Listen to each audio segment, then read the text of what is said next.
Olá pessoal, boa noite. Sejam todos bem-vindos a mais uma live a ser conduzida hoje por nossa empresa, Grupo Tecnic.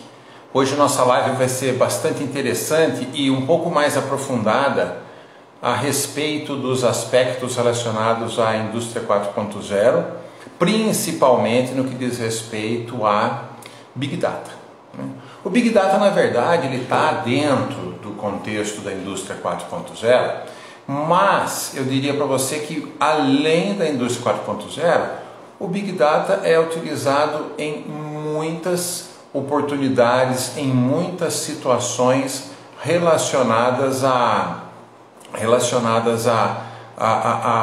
aquela possibilidade que nós temos de fazer conexões fáceis hoje via internet. Ou seja, o Google, por exemplo, utiliza muito Big Data, para que a gente possa fazer nossas pesquisas, etc, etc. E hoje nós vamos conversar com um grande amigo meu, com o Igor, que foi meu professor de Big Data em São Paulo. Ele faz parte da Cognilab Tecnologia e ele deve estar entrando em alguns minutos. Só estou pedindo aqui, aguardando a Cognilab pedir a autorização para entrar aqui na nossa live. Às vezes a internet demora um pouco para fazer essas conexões, mas vamos conversando a respeito desse Big Data ao longo de em torno de 1 hora de bate-papo, Eu não sei se o Igor já entrou e vamos aguardar aqui a chamada dele para a gente dar andamento a esse bate-papo e ao conteúdo. O Igor está entrando aqui, vamos aguardar a entrada dele. E aí a gente já começa a bater papo a respeito desse assunto, que é muito interessante. Eu fiquei fascinado quando eu estava conversando com o Igor, eu converso sempre com o Igor. Está entrando aí. Boa noite, Igor, tudo bem? E aí, Fernando, boa noite, tudo bem e você? Ótimo, excelente. É um prazer estar vendo você aqui e matar a saudade das nossas conversas, das nossas prosas a respeito de Big Data, a respeito de todas essas mágicas que você faz aí com os computadores, faz com os algoritmos genéticos e tudo mais, Então bora lá, vamos conversar um pouquinho, Seja bem-vindo aqui à nossa casa. Esse é um espaço absolutamente democrático, então vamos conversar um pouquinho a respeito de Big Data, mas antes eu queria que você, se sentisse em casa, à vontade. A Tecnic é uma parceirona, da Cognilab. Então, vamos adiante, vamos bater papo e eu começaria perguntando para você, assim, quem que é o Igor, Como é que funciona a Cognilab e como é que está a carreira de vocês, aí, o andamento de vocês, Certo. Primeiro, quero agradecer, viu, por você ter feito, pela lembrança do nome da empresa, da Cognilab, até em particular lembrança do meu nome, para poder participar aí com você.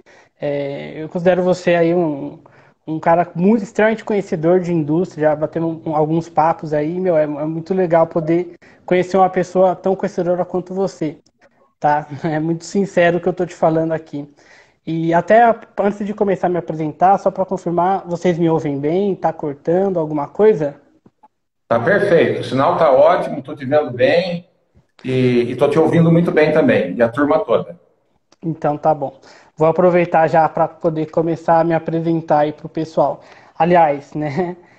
Quero também dizer que eu quero aqui, espero poder contribuir aí com todo mundo que está acompanhando, né? Quero poder fazer uma live aí que a gente tem aí alguns minutos pela frente, 1 hora mais ou menos, né? Que a gente possa ter um tempo produtivo, né? Eu gosto muito de ter produtividade, seja no que for, né? Produtividade é um conceito bem amplo, onde a gente... Mas enfim, é legal que seja produtivo, né? Eu espero poder contribuir junto com você nesse nosso tempo aí, tá? Como o Fernando mesmo disse, eu conheci ele lá no Museu da Matemática, na Prandiano, onde eu entrei lá, na verdade, quando eu fazia faculdade de Engenharia Elétrica, né? E cheguei lá no Museu da Matemática, chamado Prandiano, fica aqui em São Paulo, né? E onde o professor Ricieri, que é um professor lá do ITA, que tem esse museu no nome dele, particular, ele apresentou uma palestra, né? E essa palestra definitivamente mudou o rumo que eu tinha na minha cabeça de profissão, né? Eu estava indo para o ramo da engenharia elétrica, inevitavelmente ia parar lá, mas nesse meio do caminho conheci a Prandiano, que apresenta uma possibilidade de uma matemática aplicada. Tá? A matemática aplicada, então, o professor Ricieri demonstra lá nessa palestra no Museu da Matemática, que quando você aprende matemática, você não está preso. E aí, quando eu falo preso, sem nenhum tipo de menosprezo, óbvio que não, mas você não está ligado diretamente a dar aulas de matemática. É um caminho. Você pode escolher ele, você pode não escolher. É um caminho. Né? Mas você pode fazer desse conhecimento de matemática algum produto com isso e vender ele na forma de consultoria, até na forma de um produto, e aí você vai comercializar esse conhecimento, né? Você vai vai associar essa matemática ao computador, né? Quero já deixar claro que necessariamente a matemática eu vou fazer aqui uma continha no papel e vou entregar isso para o meu cliente. Não chega a ser isso, embora comece assim. Eu, particularmente, tenho aqui alguns exemplares de papel mesmo, onde eu pego a mão, faço ali a caneta, né, para poder sentir de fato o que eu estou fazendo com mais proximidade, para depois passar para o computador. E a gente espera que possa passar por isso durante a live, mas enfim. Então a Progiano demonstrou isso para mim, né, como uma possibilidade de construir a matemática como um produto, né, na forma de algoritmos aí, que eu acredito que algumas pessoas já devem ter ouvido falar o que significa, para poder entregar algum tipo de solução, né, para as empresas. Por exemplo, e aí num curso de Big Data, que a Prandiano tem até hoje lá, o Fernando se inscreveu e foi fazer algumas aulas de reposição, né? Você tinha pegado, acho que a partir da terceira aula, aí você e o seu filho, o Thiago, né, fizeram a aula lá comigo também, as reposições de algoritmos genéticos, inclusive, que você mesmo já mencionou, né? E aí, no meio então, esse é o meu rumo do ponto de vista mais acadêmico, né? Até aí, se eu não me engano, Fernando, eu ainda não tinha entrado na Cognilab, né? Eu estava numa indústria de geradores lá, não necessariamente praticando a matemática aplicada, né? E aí, no meio desse caminho que eu dava algumas aulas particulares também, mas não... Lá na Prandiano eu dava aulas de reposição e curso também que eu dou de matemática lá hoje. Conheci o Douglas, né? O Douglas é o meu sócio hoje na Cognilab, onde nós fundamos a Cognilab para quê? Para poder desenvolver algoritmos próprios, tá? O que a gente quer dizer com algoritmo próprio? Onde a gente faz a nossa própria matemática, né? Para poder entregar para o cliente alguma solução bem ajustada, né? Porque quando ele pede para a gente algum tipo de solução, a gente senta e ouve ele e ouve as características dele, né? E é muito importante quando a gente faz algum tipo de trabalho pro cliente, para você em específico, em particular. Eu não levo para o meu cliente uma solução para ele se adaptar no que a gente entrega. A gente senta com ele e nós nos adaptamos ao cliente para poder entregar para ele o que ele precisa. Então, é como uma roupa feita por alfaiate, né? É justo, né? É o que a gente chama de tailor-made, né? É feito justamente para aquela situação, né? É exatamente isso. A Cognilab, ela fez, então ela tem essa característica de criar a sua própria matemática, muitas vezes, para isso, para um tailor-made, né? Para fazer um trabalho ajustado por uma necessidade específica, né? Se você me permite, sabe, Igor, se você me permite, eu tenho um dos sonhos, assim, que eu gostaria muito de ver acontecendo na sociedade brasileira as novas gerações percebendo a qualidade, a importância e o significado de você se aproximar das aulas de matemática, do conhecimento de matemática, de uma forma muito menos traumática e muito menos, que eu diria assim para você, repulsiva, do que costumeiramente a grande sociedade olha para a matemática. Você fala de matemática, fala, credo, não gosto de fazer conta.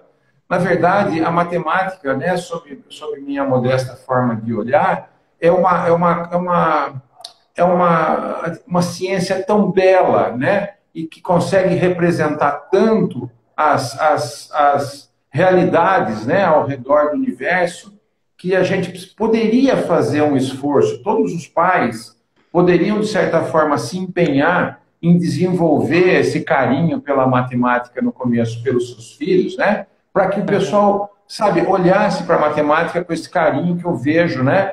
O Ricieri olhando você, eu, a minha família, que sempre teve assim uma proximidade com a matemática, uma vontade de estar junto dela, porque é uma ferramenta espetacular. Ao longo do nosso bate-papo hoje aqui, na medida, né, Igor, que você quiser descer nos aspectos mais técnicos, né, mas é tão bonito a gente ver assim como se elaboram os algoritmos genéticos, como você junta os dados para fazer uma costura, uma arquitetura de solução, né? E para isso você não pode ter aversão, né? Você não pode ser que nem aquela pessoa que fala assim, tá, muito bem, você gosta de berinjela ou de jiló? Ah, não, não gosto. Mas você já experimentou? Não, mas só de olhar eu não gosto. Né? Quer dizer, matemática é assim também. Conheça a matemática, se aprofunde na matemática, para depois se fala assim, não, você é jogador de futebol. Não, você é escritor de livro. Ok, maravilha. Mas faça uma tentativa assim, justa, né, correta, para depois você tomar a decisão. Né? Mas acho assim, a matemática eu amo a matemática e, sabe, eu acho que todo mundo precisava dar essa chance para ela, mas desculpe a parte, aí eu quis entrar no bate-papo aqui, porque eu fico assim, empolgado quando você fala dessa área tão bacana da ciência, né? Ah, eu sou suspeito de falar, né? De elogiar a matemática, inclusive. Mas é um tópico super pertinente que você comentou, que a gente já até aproveita para engatilhar aí o tema do nosso live, que é o Big Data, né? Nada mais pertinente que chegar na raiz dessa coisa, não é isso? Para chegar lá embaixo mesmo e vir construindo uma ideia a partir dessa raiz. E essa raiz não tem outro nome, é matemática, não é isso? Não tem raiz mais profunda que ela para chegar no Big Data, tá? E aí é onde a gente falou aí, você mesmo falou muito bem que há uma certa aversão, e há mesmo, no Brasil e mundial, inclusive, né? E boa parte dessa aversão, ela acontece muitas vezes pela incapacidade dos profissionais da área de conseguir convencer, né, um aluno a chegar para a sua área, não é isso? A maioria dos alunos estão onde? Estão em direito, não é isso? Estão em medicina, estão em outros cursos, não estão em matemática. Por quê? Com certeza, os profissionais de matemática não estão sendo capazes de convencer, não é isso? Esses alunos a chegar para o ramo da matemática. E por que não vão? Olha, Fernando, em boa parte, a enorme maioria dos alunos, com toda certeza, ela escolhe uma área focada naquilo que vai dar dinheiro para ele. Pragmaticamente, esse é o fato. É por isso que ele está no direito. Não paga demais o direito. Não é à toa que ele está na medicina. Ele vai ganhar dinheiro lá e ponto final. Né? No fim das contas, as matérias elas são vistas do ponto de vista pragmático para pagar as contas. E aí o cara vai fazer matemática. O único matemático que ele viu é o professor dele, que ele pegava o ônibus junto com ele ali para chegar na escola. Não é isso? Ele vai falar, eu vou fazer matemática? Não vou. Né? E ainda nem estamos no fato de a coisa não ser compreendida. Né? Ainda tem um outro aspecto que a matemática ela é ensinada a partir de um currículo extremamente antigo, tá? E isso em escola particular, não importa, não, infelizmente, isso é um fato verdadeiro, não importa se é particular ou pública, né? Ela é ensinada de uma maneira errada. Quer ver um exemplo? Ó? Nem mesmo a palavra matemática a gente sabe o que significa. Né? O que é matemática? O que o brasileiro entende por matemática? No máximo que vai dizer uma pessoa que eu pare para perguntar, ela vai dizer para mim que ele viu lá na escola e que ele fazia algumas continhas lá no para passar na matéria e ponto final. É só o que ele vai falar. Nunca houve uma tradução da palavra matemática, certo? Então, se a gente resgatar a história da palavra em si, tá? Como que ela era chamada? Ela era chamada de mátema. Mátema é uma palavra do grego. Então, os gregos, tá, que cunharam essa palavra, eles tinham uma cultura, tá? E essa cultura, que cultura é essa? Era uma cultura de tentar desvendar, certo? Segredos da natureza, tá? Não é segredo, não é um segredo qualquer, não é um segredo que a pessoa tem e não está te contando. Não é isso que eu estou falando. É um segredo da natureza, certo? Tenta voltar aí séculos e séculos e séculos atrás. Não tinha nada que você está vendo aqui, era muito mais natureza que você via. Então imagina essa pessoa saindo ali fora e tudo que ela olha em volta tem uma natureza, né? E aí ele começou a pensar, Tá? E aí, só para não esquecer o gatilho que a gente está pegando, a gente foi lá na raiz, certo? Para trazer o Big Data. E aí, então, o que Sim. acontece? Continue, tô curtindo aqui. A turma Legal, está curtindo também. legal. E aí, então, esse matemático, tá? Que ele tinha esse nome porque ele tinha curiosidade de aprender, certo? Ele buscava desvendar segredos na natureza, tá? Ele possivelmente, eventualmente, se depara com um ovo, tá? E ele olha esse ovo aqui, assim como a gente está olhando agora aqui, né? Ele tem duas perguntas na cabeça dele, tá? Ou esse ovo foi feito do jeito que ele é, porque o criador, tá? Seja quem for, não vamos entrar nesse aspecto obviamente, mas o criador desse ovo, ele criou ele assim porque ele achou bonito, é uma possibilidade. Ou será que ele criou o ovo desse jeito porque ele pôs inteligência aqui, né? E o matemático, é óbvio, já que ele quer descobrir segredos nas coisas, ele supõe que isso aqui não é feito por puro. Como é que eu posso falar? Não tem apenas visual. Acaso. Não é acaso de forma alguma. Isso aqui foi feito do jeito que é, né? Porque tem características importantes. Quer ver? Ó, então vamos lá. A gente sabe, né, isso, que o ovo, se você quebrar ele aqui, você vai ver que é uma paredinha fina, certo? Fina. Não vou nem Isso. quantificar, mas a gente sabe que é muito fino. E o material que é feito, o ovo, também não tem lá muito sinal de dureza, né? É quebradiço. Mas Sim. tem uma coisa que é muito curiosa, tá? Se eu pegar esse ovo e pressionar ele nessa direção, ele vai quebrar muito facilmente aqui, todo mundo vai ver, né? Isso, e vou passar vergonha. Mas se eu pegar aqui o ovo nessa direção e começar a pressionar, eu não tenho força, tá? E eu fiz esse teste. Eu achei muito legal, porque é legal fazer o teste para poder sentir o que eu estou falando, né? E aí, se você pegar esse ovo então, pressionar ele, fazer a força que você quiser, você não tem força para quebrar esse ovo. Não é isso? Cara, Então, o matemático fala, sensacional. uma coisa dessa não pode ser à toa. Tem alguma Aham. inteligência aqui que eu não conheço, esse matemático está lá, tem alguma coisa aqui instalada, certo? Que esse ovo não quebra. Que é isso? Como que pode um negócio desse? Não é isso? E aí os profissionais vão se engajando numa pergunta desse tipo, né? Essa coisa se espalha por aí, não é isso? E as pessoas, com o passar do tempo, uma hora vai descobrir, e descobriram, não é isso? O que acontece com esse ovo que ele não quebra nessa direção? Acontece que essa curva que você vê na parte de cima, certo? E essa curva que você vê nessa parte de baixo aqui, ó, ela tem um nome hoje, tá? A gente conhece essas curvas como catenária. Por que essa curva ganhou um nome? Ela é tão especial que ela ganhou um nome, não é isso? Ela é especial porque ela tem característica de resistência. Então, o criador, sabendo que o ovo precisaria de uma resistência nessa direção, e aí não precisamos entrar nesse aspecto, senão a gente fica até amanhã conversando, não é isso? Ele precisou Não tem construir o problema. ovo, ele precisou construir esse ovo nesse formato e não de outro. Se é de outro, não funciona, né? Entendi. E aí, Entendi. o matemático, primeiro, então, ele, com curiosidade apenas, tá? Ele não tinha nenhuma pretensão financeira daquilo. Mesmo porque esse grego que estava estudando isso, ele precisava pagar a conta. Muitas das vezes ele já tinha condição financeira, não é isso? E aí ele não se Isso. preocupava com nada da vida. Ele só estava estudando porque achava bonito e filosoficamente era legal. Ele conversava com outro amigo filosófico dele, só para isso que ele estudava. Não é isso? Mas não demorou muito tempo, Fernando, para que alguém mais prático visse um estudo desse e falasse: putz, eu consigo ganhar dinheiro com um negócio desse. Tá? Por Aham. exemplo, já engatilhando a indústria, no caso, ó, eu tenho aqui na minha mão o quê? Desodorante, certo? Olha lá, ó, tem aqui uma caixinha de desodorante, se Aham. você, uma latinha, né? E se Olha você lá. observar aqui embaixo, ó, o que eu tenho aqui embaixo? Uma curva. E essa curva não foi colocada aí também de Uhum. acaso, certo? Tem um propósito muito bem fundamentado para isso. E extraído da onde? Extraído Do daqui. ovo.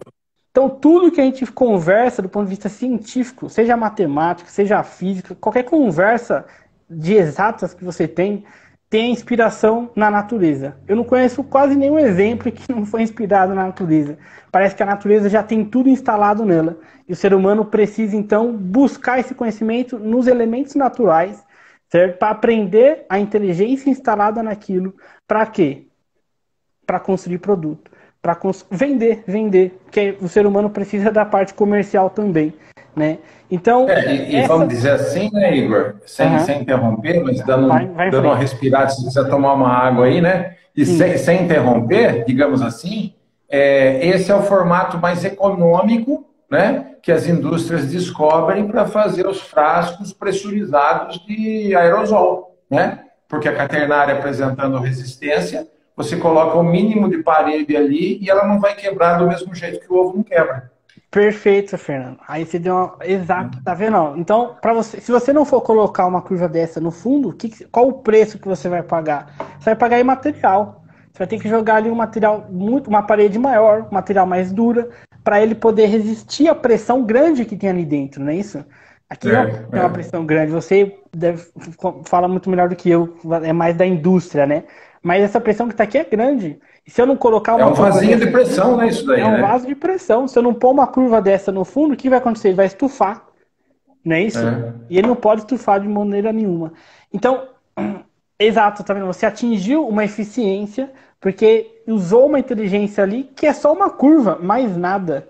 Olha que legal. Eu sou fanático por uma ideia dessa. Elegante, né? É elegante demais, putz, é elegante demais. E ainda mais falando, levando em conta que isso veio da natureza, veio de um criador. Isso chega a ser extremamente filosófico, né? Dá para você parar e Fica. ficar pensando muito bem na vida e falar, putz, tudo que você olha. E aí tudo, né? Eu dei o exemplo de um ovo, mas também não é uma bolha de sabão, por exemplo. Por que quando você sopra a bolha de sabão e ela se forma na forma esférica? Você nunca vai soprar e a bolha vai se formar o quê? Cúbica. Não vai, não vai. Por que não vai? Vai. Porque a bolha é mais fina que um fio de cabelo, tá? Uma bolha de sabão. Então, muito, muito, muito, muito fina. E, meu, qualquer coisa estoura aquela coisa. Qualquer um aqui que já, né, brincou com bolha de sabão sabe que aquilo estoura com muita facilidade. Mas ela nem existiria se ela não se formasse como uma esfera, tá? Porque a esfera, ela é a forma geométrica que associa um máximo volume com uma mínima superfície, com uma mínima Isso, superfície, tá? Então, por que ela precisa de mínima superfície? Porque é na superfície que ela recebe o quê? Energia, né? Que ela recebe um abalo. E se ela tem uma superfície alta, ela aumenta a chance de receber abalo e vai estourar. Então ela precisa ter o quê? Superfície zero, por exemplo, idealmente, né? Se a superfície dela é zero, ela nunca vai estourar. Ela nunca vai receber é, perturbação, ela nunca estoura. Só que não tem jeito de ser superfície zero, certo? Porque tem material. é, Então ela vai formar, ela tem que se formar, ela tem que minimizar. Ela tem que minimizar superfície, senão ela não sobrevive. Então ela sempre vai se formar na forma esférica. Né? Então, olha a inteligência que tem na coisa. A gente pensa que é algo extremamente sem sentido, né? Não para, já, eu, pelo menos, posso falar pessoalmente que eu nunca tinha parado para pensar num negócio desse, pelo menos não antes da Prandiano. Né? Então, a natureza, de um modo geral, foi construída por um criador, e esse criador fez com que cada elemento da natureza, né, tivesse inteligência de maximizar, por exemplo, o ovo, certo? Que maximiza a resistência quando a pressão é feita dessa forma, né? No caso da bolha de sabão, ela foi feita para minimizar a superfície. Então, cada elemento da natureza você consegue fazer um aprofundamento de conhecimento daquela coisa, né? E entender o que ela está ou ela está maximizando ou ela está minimizando. Não tem outra característica que ela busca. É só isso, só o perfeito, né? E a gente, é, então, como matemático, como cientista de dados também, né, procura copiar essas inteligências, né, transformar isso num código de computador e aí produtizar. Porque um outro exemplo que eu acho bem legal de ver, que a gente vê na nossa vida. Eu acho legal de pegar exemplo que você vê na sua frente, né? Da próxima vez que você for pegar um túnel, eu sempre faço isso pelo menos, Fernando. Você vai ver, olhar para o túnel. Esse túnel, ele não é circular. Se você olhar a altura do túnel, ela é menor do que essa distância aqui, ó. Então não é circunferência, porque circunferência, certo? A distância de qualquer ponto da borda para o centro é a mesma. Mas o túnel não é. Por que ele não é? Porque ele não é circunferência. Se ele fosse uma circunferência, ele ia receber aquela pressão de montanha em cima e vai arrebentar. Então ele precisa de quê? De resistência. O ser humano sabe muito bem que curva ele tem que colocar ali para o quê? Resistir.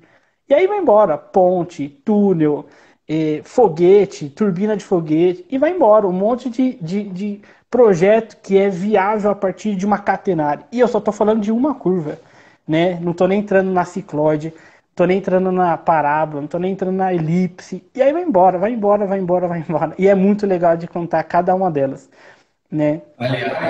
Aliás, né, Igor, é muito divertido a gente pegar um jovem, de repente, e se a gente tem acesso até a cidade de São Paulo, se está próximo de São Paulo, dar uma passadinha no Museu da Matemática, que é apaixonante, né? Aquelas salas lá do Ricieri, aquelas salas que estão disponíveis para você circular, e em cada local tem um exemplo prático dos fenômenos da matemática acontecendo. Eu até sugeriria para vocês aí, quando pudessem, darem uma passada no Museu da Matemática, que é fascinante, né? E lá, digamos assim, que a gente se aproximou, e lá que eu tive, assim, os primeiros passos, né, na direção do Big Data, né? Porque, na verdade, assim, você precisa ir, digamos assim, criando um repertório matemático básico para você entender todos esses aspectos da natureza que estão à disposição.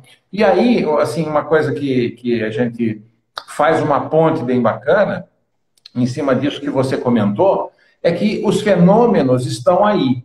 Estejamos aqui, seres humanos ou não, os fenômenos estão acontecendo, a galinha está botando o ovo naquele formato, e com a chegada do computador, com a disponibilidade de grandes, hoje, digamos assim, processadores, que não precisa ser muito também, não estou falando de supercomputadores, eu estou dizendo que a partir de um determinado momento, né, a chegada do Pentium, a chegada de outros processadores do mesmo nível, já permitiu que a gente começasse a colocar os dados observados num conjunto, num banco de dados, e começasse a minerar, começasse a olhar para aqueles dados. Será que aqui tem alguma coisa tão interessante quanto a curvatura quaternária de um ovo?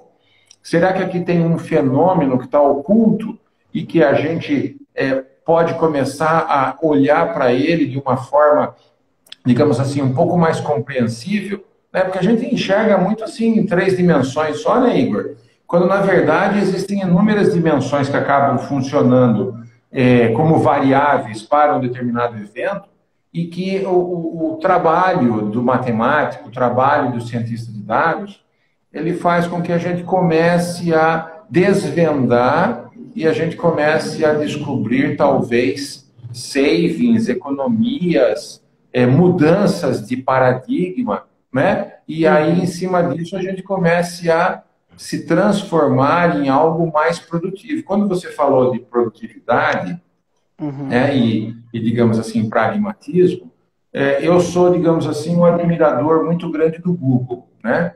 Até o Google chegar, existiam alguns algoritmos ainda que entravam na internet de uma forma um pouco mais tímida e que fazia a localização daquele item que era do meu interesse de uma forma ainda um pouco primitiva.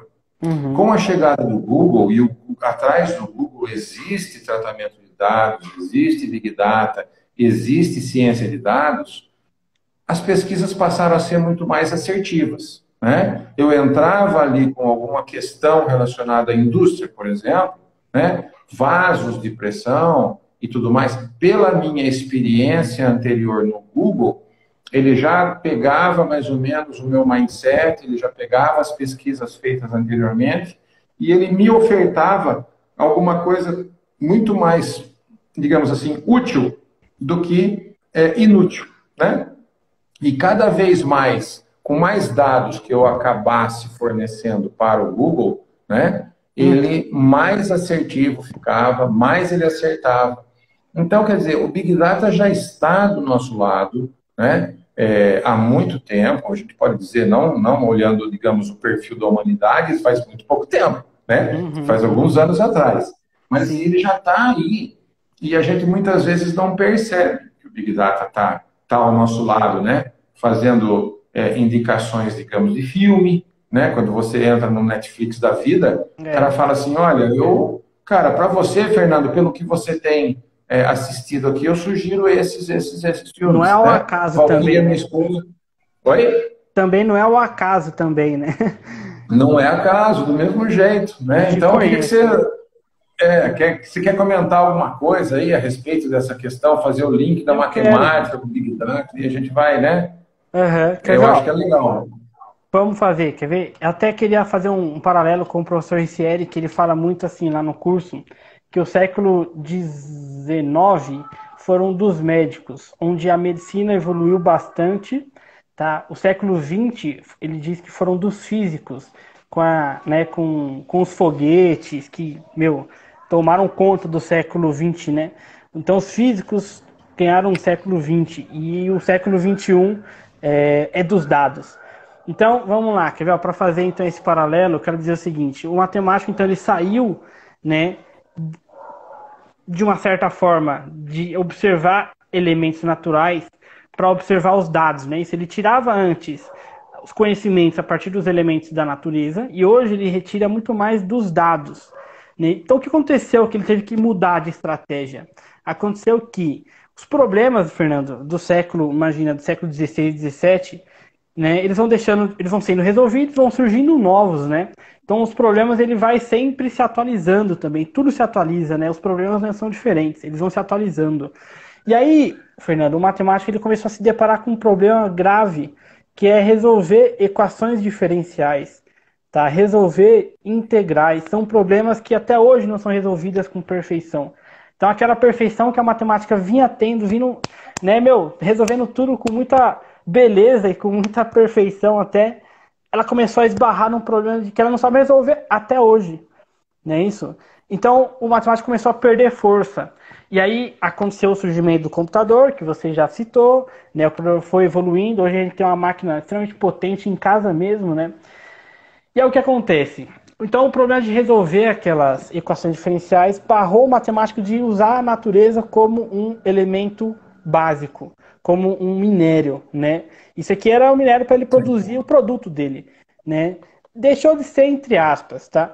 Mas hoje é muito mais notório você pegar o quê?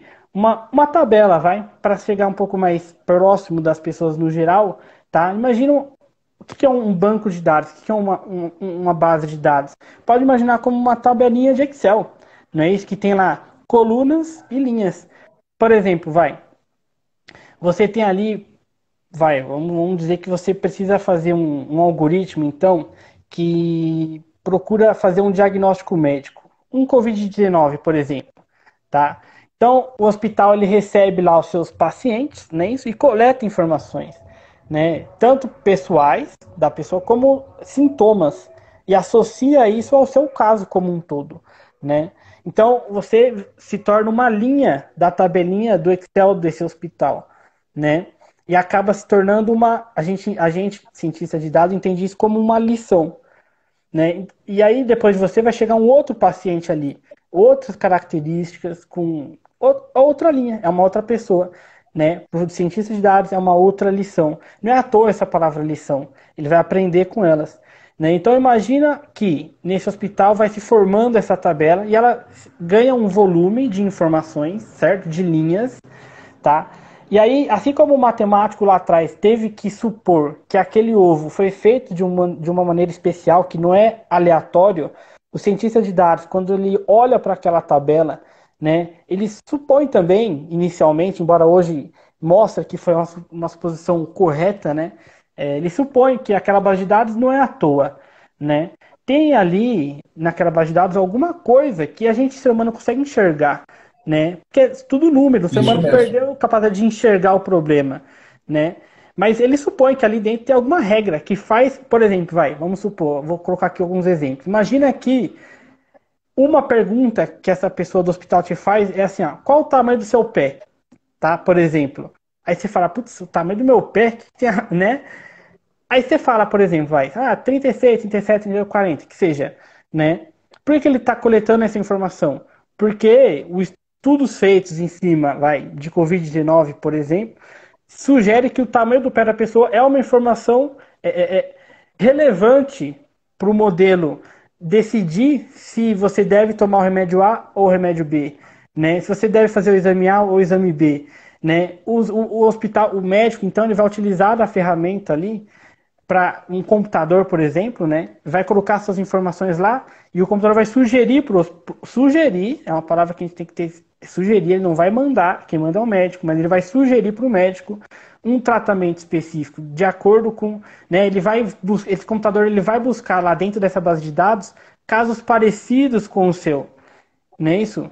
E por isso que são lições, Isso. porque por isso que são lições, porque ele aprendeu com esses casos anteriores e vai replicar para os próximos, né?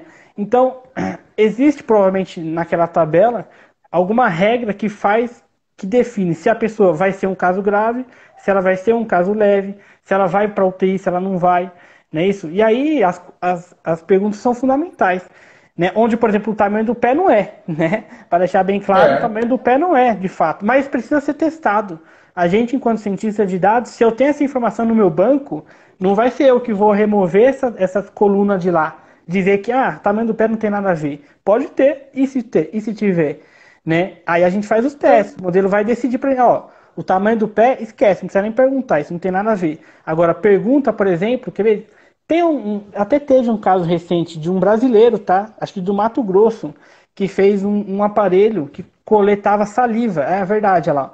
Ele coleta a sua saliva, tá? E te fala lá se você tá com Covid ou não, na verdade. Era isso que o modelo dele fazia. Então a saliva lá, ele provavelmente coletava o quê? Sei lá, acidez, umidade. Eu não sei que tipo de dado que os sensores captavam da sua saliva, mas o fato é que captava algumas informações e era uma linha. Enfim, né? Então ele constrói tabelinhas, e nessa tabela você roda um algoritmo, né? Isso, que esse algoritmo, no final das contas, vai ser um mini médico, vamos dizer assim. Ele vira um mini médico. Isso. Então você passa as informações para esse mini médico, ele retorna para você o que você precisa. Se você precisa saber se é Covid ou não, por exemplo, né? Que acontece um diagnóstico errado. Então esse médico vai falar, é Covid ou não é? O que é que essa pessoa tem, né? Acho que é mais ou menos por aí que um cientista de dados faz, né? E eu acho assim que é importante também, né, Igor, a gente desmistificar, porque quando você fala de Big Data, você já imagina um banco de dados monstruoso com, 1 milhão de linhas, 1 milhão de colunas, aqueles supercomputadores cheios de luzes apagando e acendendo e trabalhando de uma forma exaustiva e grandes radiadores para resfriar o computador. Tudo isso vem na imagem quando você fala Big Data.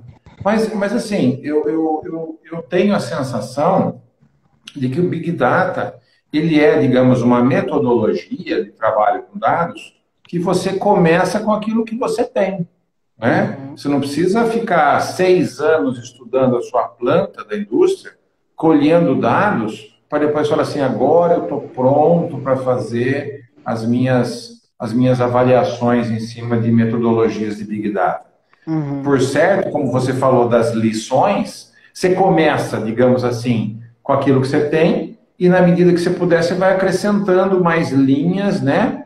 Mais vetores naquela sua tabela, para que você possa ir até validando aqueles algoritmos, né? Que são, de certa forma, vivos, né? Entidades vivas que vão se ajustando na medida em que você vai abastecendo o cidadão lá com informação. É mais ou menos isso que eu falei? Você faz sentido para você? Perfeito. Ele vai se recalculando, né? Exatamente. E até quero acrescentar o seguinte, por exemplo, quando a gente constrói, vamos dizer que a gente quer construir então um modelo preditivo de diagnóstico médico, certo? Para decidir se a pessoa tem Covid, se ela tem pneumonia, se ela tem, certo? Alguns tipos de diagnósticos diferentes possíveis. Então eu quero fazer um modelo preditivo. Eu não construo um modelo só. Perdão, Igor, deixa eu só comentar uma coisa com você. Turma, Claro. vamos pegar essa palavra preditiva, porque nós vamos usar na manutenção daqui a pouco. Né? Porque da mesma forma que nós estamos falando aqui de medicina, nós vamos falar de indústria. Desculpe, Igor, pode seguir. Ótimo gatilho. E aí eu quero fazer um modelo preditivo, né, de diagnóstico. Eu não vou fazer um só. Eu vou construir, na verdade, dezenas, né? Porque assim, vamos lá. Não existe, não tem como eu construir um robô que vai acertar 100%, tá? Isso é muito importante deixar muito claro. É impossível. A matemática também não resolve isso daí, certo? Então você vai construir um modelo que acerte uma quantidade razoável, que seja também, né, útil para o médico. Se ele falar, mas erra tudo também não serve para nada. Né? O modelo, então, ele tem que atingir um percentual de acerto. Né? E aí, então, você vai construir um modelo, tá, que dá para entender como sendo uma técnica. Pronto. Só que você vai construir outro modelo que usa outra técnica, e outro, e outro, e outro. Né? Onde cada modelo você pode entender que seria um médico. Né? Então, esses 10 médicos que você construiu, algoritmos, na verdade, não é isso? Eles vão se, entre aspas, reunir, certo? Para o quê? Fazer um diagnóstico mais, né, com uma decisão em comum, tá?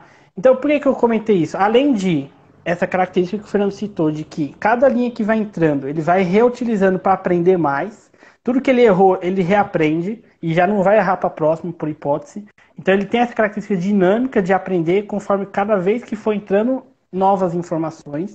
Mas não só isso, a gente constrói ali uma quantidade de matemáticas, de modelos, né, grande para poder aumentar a nossa assertividade, para poder trabalhar melhor, para poder, enfim, para ter uma assertividade melhor. Né? E aí é suportar o médico, por exemplo.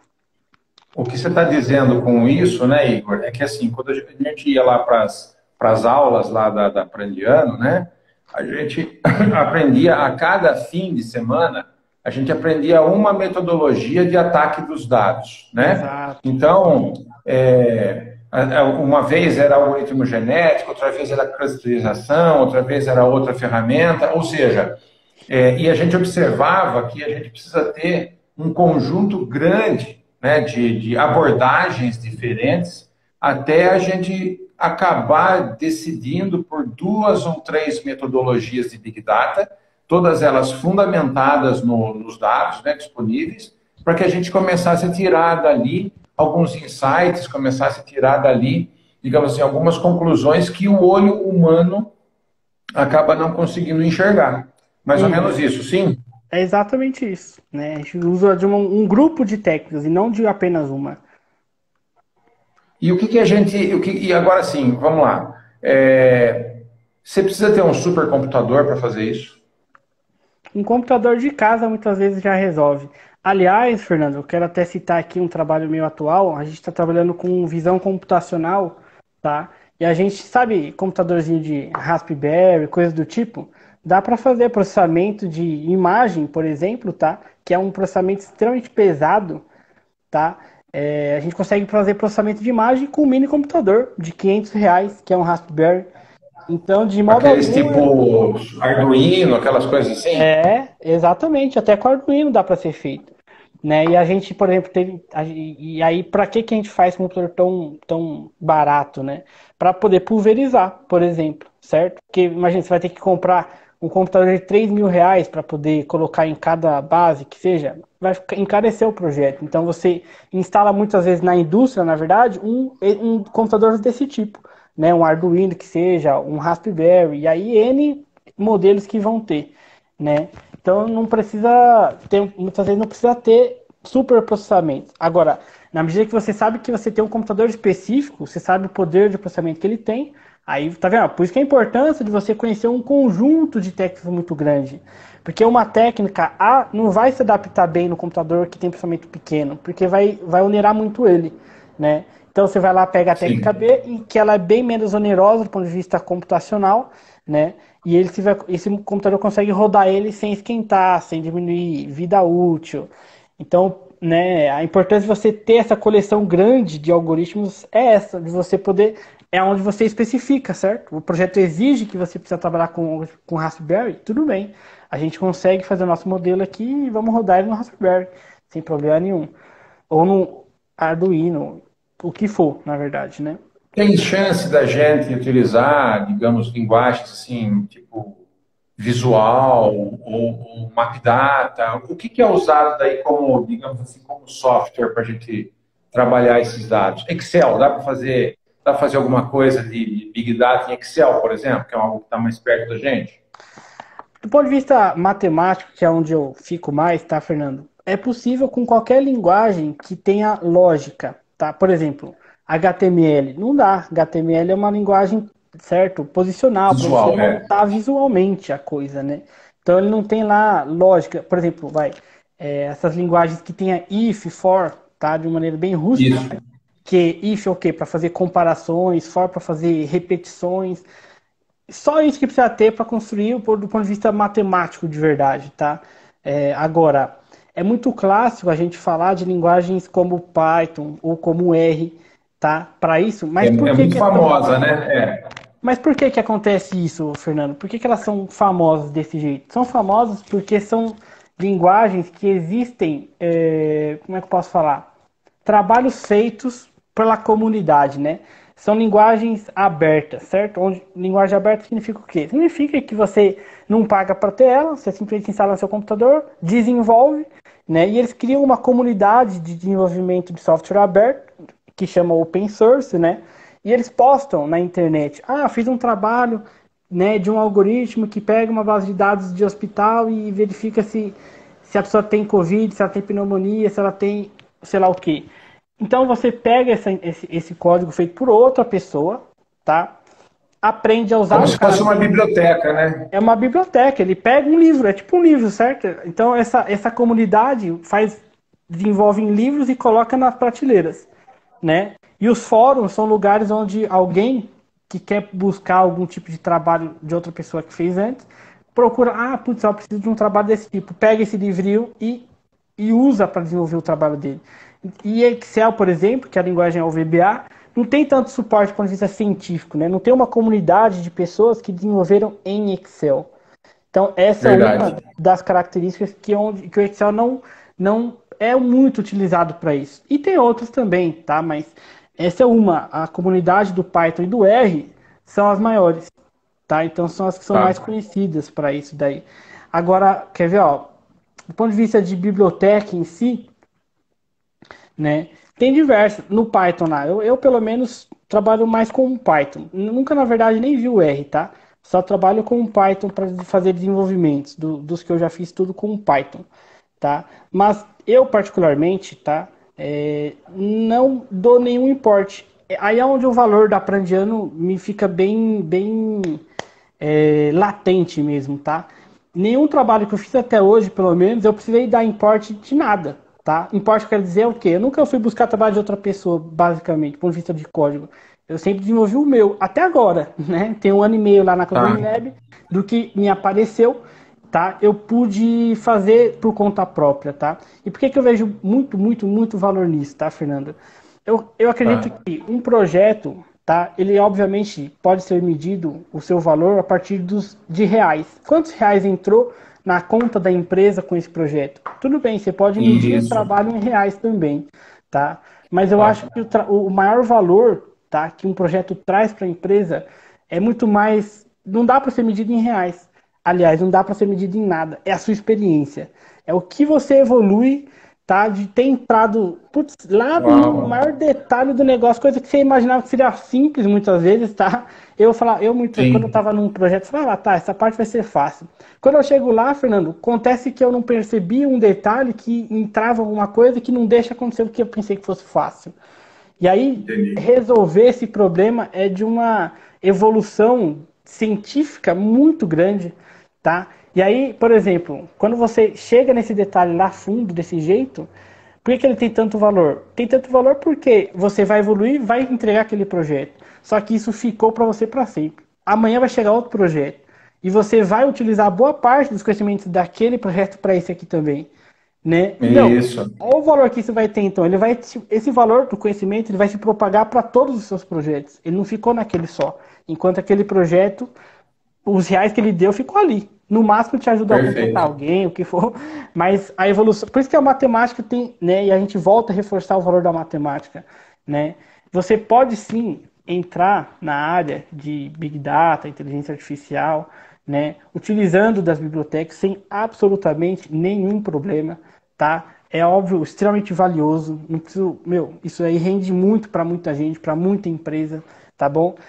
Agora, eu pessoalmente, tá? Escolhi, tá bom? Entender a coisa no papel, tá? No papelzinho ali. Na E profundidade da coisa, do detalhe, eu né? tentei chegar no maior detalhe que eu conseguia, tá? Para desenvolver o meu próprio código por inteiro, tá? Essa foi a Entendi. minha escolha, tá bom? Mas a pessoa pode ir para uma ferramenta consagrada, utilizar bibliotecas consagradas sem absolutamente nenhum problema. Elas funcionam bem. Eu também utilizo, obviamente. Porque como é que eu vou medir a minha técnica se eu não conheço como que a outra roda? Então eu uso Tá, também para comparar aquilo que eu estou fazendo e ver até onde eu consigo melhorar, né? Então a gente vai usar as entendi. bibliotecas, elas têm muito valor, né? Mas Entendi, eu entendi. acho muito legal também a pessoa pensar do lado matemático e tentar cavar mais. Claro, claro. Agora vem cá, Igor, fala uma coisa para mim. Se nós temos o computador à nossa disposição, se Tá. nós temos um Python com um conjunto de bibliotecas, se nós temos cientistas de dados tão brilhantes como você, por que que você acha, né? Por sinal é o seguinte, são 10 para as 9, Igor, dá uma olhada só como Meu, passa rápido passa o demais. nosso bate-papo, voa, Nossa, daqui a pouco a gente já está, digamos assim, né? é. Chegando ao final do nosso bate-papo, né? De repente a Uhum, gente marca até outro, né? Para a gente continuar o papo mais voltado mesmo assim para os detalhes da indústria, né? Mas é verdade. voltando, se a gente Tá já bom. tem o computador, se a gente tem o cientista de dados, se a gente tem o Python, se a gente tem as bibliotecas, o que falta para a indústria brasileira se aproximar do Big Data? É conhecer isso daí? O que você acha que... Legal, Fernando. Putz, eu quero até citar, eu estou fazendo um MBI com o Guga Stocco, tá? E aí, o Guga Stocco, ele tá falando da primeira aula que foi na terça-feira agora, ele tem um livro, tá? O Guga Stocco tem um livro chamado Desaprenda, né? Muito Ah, interessante esse título, Desaprenda. Como assim desaprenda? Tá? O que que ele tá falando? Ele tá falando que tudo que você aprendeu ontem pode jogar fora e aprender tudo de novo. Porque a gente está num mundo extremamente dinâmico, né? O Bauman, que é um autor, diz que a gente vive uma sociedade líquida, não tem forma, todo dia é. se muda, né? E é extremamente verdadeiro uma coisa dessa. E aí, então, as indústrias, a meu ver, Fernando, ela precisa o quê? Desaprender, ou seja, não descartar, pegar aquilo que é bom, que ela já Sim. aprendeu, Não, tá? entendo, entendo. Pegar o que é bom, descartar, né, ou pelo menos deixar de lado aquilo que ela acha que tem que deixar para colocar coisa nova. Porque isso é assim que tem que ser. A vida sempre evolui, né? Foi o que a gente sempre falou lá atrás, os problemas vão evoluindo. E quem não for junto, Fernando, desaparece.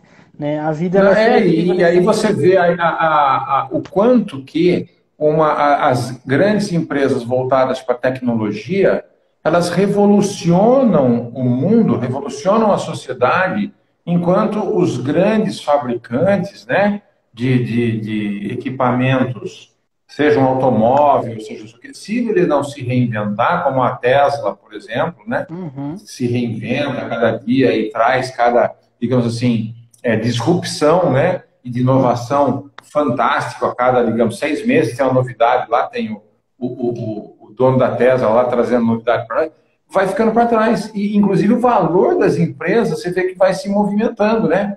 Tesla sobe e uma tradicional acaba caindo, né? É, Interessante essa questão aí do desaprenda, né? desaprenda, exatamente. Você tem que reaprender tudo de novo, todo dia. Então, estudar deixa de ter aquele ideal que eu aprendi quando eu tinha uns 15 anos de idade, que eu via um final. Ah, eu vou estudar até fazer a faculdade, vou estudar até doutorado. Não existe isso, né? É infinito. Você vai É, ter que estudar. Se você quiser ficar no mercado, você vai estudar até você morrer. E senão você não fica. sensacional. É isso mesmo. É, Eu sempre digo isso daí, viu, Igor? É isso mesmo. A gente é é um um processo eterno infinito, aprendiz, né? né? É um processo infinito, É, definitivamente, viu? E por isso que tem que ser legal, né? Então você precisa é ter uma claro. matéria que você goste para você ficar pro resto da sua vida, né? Não tem como você Exato. ficar estudando uma matéria que você não gosta pro resto da sua vida. Não vai dar certo. E matemática eu dei a sorte de gostar muito, né? E tô aproveitando bastante essa minha época aqui, que tá sendo muito legal, tá? Eu digo para muita gente que assim é a melhor época da minha vida, né? Eu pude experimentar a matemática. Eu vi o professor Icieri passando aquela coisa na lousa e eu falava, eu quero ver na minha frente. Eu acredito no que ele tá me falando, é óbvio que eu acredito, mas eu quero ver. É outra coisa quando você vê. E aí eu passei por poucas, óbvio, né? Eu tenho 26 anos, eu passei ainda por algumas experiências que já me deixaram muito contentes, né? Bastante animados também pelo futuro, e aí vai. Mas, enfim, né? É um processo infinito. Você desaprende e aprende todo dia para poder não ser engolido pelo mercado, porque senão você é engolido. Você perde, esquece, foi deixado para trás. Empresas grandes, inclusive, viu, Fernando? Impérios, todo império cai um dia. Por que que ele caiu? Porque ele não se reinventou. Ele achou que ele É já isso era mesmo. grande o bastante, que ninguém ia vencer ele nunca. E isso não é verdade. A vida sempre mostra que ninguém é grande o bastante que ele não é derrubado, né? Acho já que a vida já deixou muito claro isso daí. E a gente, então as indústrias precisam entender isso daí, que ela tem que se reinventar e tem que ser assertiva.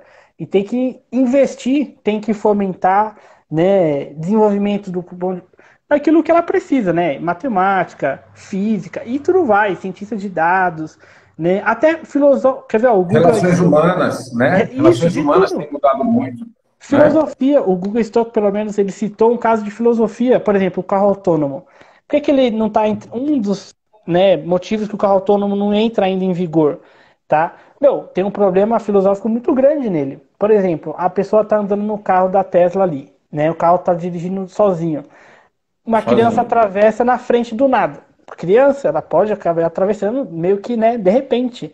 O carro vai fazer o cálculo. Dá para frear? Não dá. Dá para virar para esquerda? Não dá. E aí, o que ele vai fazer? O programador tem que colocar ali. Ele vai colocar alguma coisa. Se Isso. chegar numa situação dessa, o que eu faço? O programador vai ter que fazer, certo? Puta, ou ele vai atropelar a criança, ou ele vai bater no outro carro. O que ele vai fazer? Ele vai cair no barranco? Então, meu, tem uma É questão. isso mesmo. Não, isso aí E provoca aí, a gente a ficar, né? e aí é Com o um. cérebro quente o tempo todo, né? E aí o Guga fala que estão tentando resolver isso do ponto de vista filosófico. Enfim, ele diz que, tá vendo, o filósofo também tá aí. Então, todas as áreas hoje em dia, elas estão sendo importantes, mas você precisa ter a tecnologia do seu lado. Isso é um fato, né? Você pode estar na profissão que for, mas você vai ter que estar com a tecnologia ali do seu lado, para você poder estar colocado no mercado, para você ser quisto por alguma empresa. Não é isso? Exatamente, Seja a profissão exatamente. que for, matemático, filósofo, né? Várias aí que eu posso estar esquecendo aqui, mas que vai também ter a sua importância, obviamente, né? Não tenha dúvida. Então, olha só, pessoal da indústria, nós já temos computadores, nós já temos o Igor, a gente já tem os algoritmos, né? E a gente tem os problemas na nossa frente. A gente tem problemas de manutenção preditiva, ou seja, muitas vezes nós estamos abrindo um equipamento desnecessariamente, sem precisar ter aberto, porque a gente não soube ler os dados dele adequadamente. Aí, se você utiliza de uma forma enganosa, só no seu achismo, não vou abrir esse equipamento, você vai ter que fazer uma manutenção corretiva, que fica caro, né? De repente quebra uma máquina sua no momento que você mais Uhum, precisa da máquina. Para a uhum, contratação de pessoas, às vezes você faz um conjunto de perguntas que são estrategicamente costuradas para você fazer a melhor contratação, para você acertar naquela contratação e, ao mesmo tempo, fazer uma empatia grande com aquela pessoa, porque aquela pessoa vai trabalhar satisfeita, e uhum, trabalhar satisfeito é um dos grandes prazeres da vida, né? com certeza. E passando também por questões relacionadas a processo. Às vezes, uma alteração em um detalhe, em um grau de temperatura, num determinado processo de produção, por exemplo, de mel. Vamos pegar o mel, que a gente tem aquela densidade na cabeça da gente, Uhum, e a viscosidade, bem relacionada com temperatura, né? Você aquece mais o mel, ele fica mais fluido, você esfria, ele fica um pouco mais viscoso, né? Um pouco mais denso, né? uhum, Denso no que eu digo, não muda a densidade, mas ele fica difícil de ser trabalhado, difícil de ser conduzido por tubulações, por exemplo. Então, muitas vezes você não enxerga esses detalhes pequenininhos e que a matemática associada à capacidade computacional fala o seguinte, cara, aumenta 1 grau na temperatura desse mel aqui e você vai reduzir em muitos quilowatts aquilo que você está consumindo de potência para tocar as suas bombas. É um exemplo qualquer, isso serve para óleo, para gasolina, para petróleo, para químicos em geral, né? Para uhum, produção de alimentos, né? Então, ou seja, a indústria ela tem à sua disposição uma ferramenta, mas extremamente lucrativa e que ela ainda precisa desaprender, não é isso, Igor? Precisa desaprender é algumas isso aí. coisas, falar assim, gente, está na hora de eu trocar o boné, né? E o boné de hoje é Big Data. Gostei da sua colocação, digamos assim, que o século XXI é o século dos dados, né? E quanto mais a gente se aproximar deles, mais a gente vai estar sintonizado com tudo isso que está acontecendo, né? Então, Igor, eu vou deixar as últimas palavras para você, são agora aqui 21 horas, né? Passou de novo, como uma flecha, né, esse Passa, bate-papo nosso. né? E eu gostaria de deixar para você as últimas palavras, eu gostaria de agradecer a todo mundo que assistiu a essa live, que assistirá depois no YouTube, no nosso canal Tecnic TV, vai ficar disponível. A partir de alguns dias a gente já sobe para o Tecnic TV. Agradeço a assistência de todos, nós estamos à disposição. E gostaria de deixar as últimas palavras para você, Igor, para você, digamos assim, inspirar a turma toda, ou sei lá, as palavras são suas, né? Tá Então, bom. fica à vontade e eu já agradeço aqui a turma toda. Legal. Eu quero poder falar em nome da matemática como um todo, assim, né? Eu como um elemento aí pequenininho dessa matéria enorme que tem nesse mundão, né? Eu acho que a gente precisa encorajar muito as pessoas a tentarem, talvez até de novo, né, uma matemática, né? Não se espantarem com ela, tá? Primeiro motivo que eu acredito que a pessoa pode considerar uma coisa dessa é, ela é lucrativa, ela é muito lucrativa. Para quem é bom numa coisa dessa, dá para fazer isso render enquanto ela só. Meu, não dá nem para colocar um teto, para ser muito honesto, Fernando. Né? Então a pessoa É, pode ter certeza que ela tem lucratividade, se ela quiser isso, ela tem, com toda certeza, tá?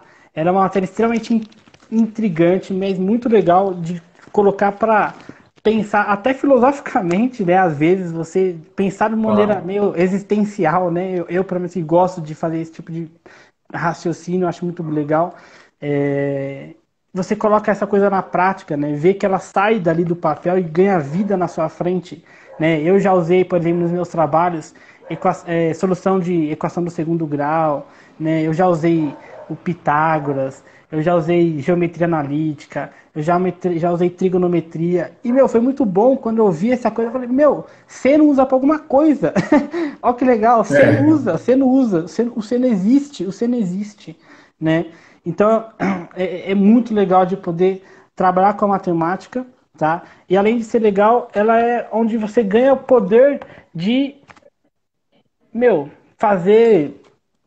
Não dá nem para pensar o que você, sabe? Ela se, não que eu quero aqui dizer, tá? Deixar bem claro que matemática faz tudo. Não é assim, ela faz tudo, mas ela faz um pouco em tudo. O trabalho, o sim, assunto que você me falar, dá para dar alguma colaboração com matemática, né?